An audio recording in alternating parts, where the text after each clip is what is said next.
Assalomu alaykum hammaga. Kecha nima sababdan baga ishladim? Hop, bizda New York bor edi. Ochilgan narxi sevib qoldi. Undan keyin sevib qolgandan keyin likvidatsiyani yechib, mana likvidatsiya yechildi.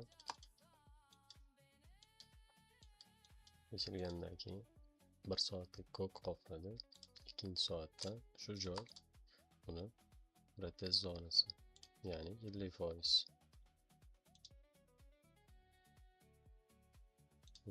Почти 50% retest zonasi. Shu bilan mana bu joygacha sel zona, bilasizlar, selga kiraman shu zonadan shaygacha olmoqchi bo'lindi. 23 punkt. Hop. Nima sababdan kirilgani shu.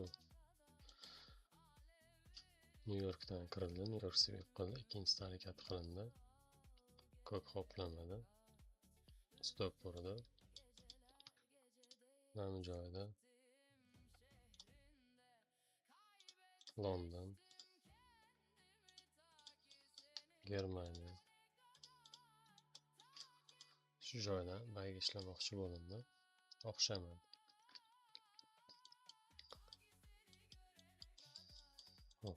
Ishlasa bo'ladi mana bu joydan. Nimaga? Bozor ochilgan narxi plus Tokio bor. Tokio bitta joyda ochilgan. Shu joydan bayga qo'shilsa bo'ladi. Prosto paytda ikkita stop urgandan keyin men bu New York kutaman deb uxlab qoldim. Shu bilan bitta yo'qdan tursam, o'sha bozor ham bitta yopilib qolgan ekan. Shu sababdan men bittadan kirolmadim. Xudo xohlasa dushanba kuni vaziyatga qaraymiz. Signal beriladi.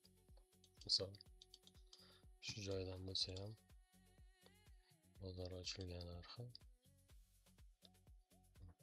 shu joyli bay zona bo'lgan. Oxirgi paytlari tashitgan videolarimda 10 punkt stop qo'yitgandim. Shunaqa joylardan kirib aytishim mumkin. Nimaga tagidan bag'dan kirib olasan deb. Hammasini sabab bor. Bay sabab shu bo'ldi. Men joydan bayga qiziqish, chunki impuls bo'lgan zona kelib men joydagi likvidatsiyalarni yechib oldi. Likvidatsiyani yechadi. Impuls bitta zona ham bor edi. Tepam sabab, chunki sel zona edi.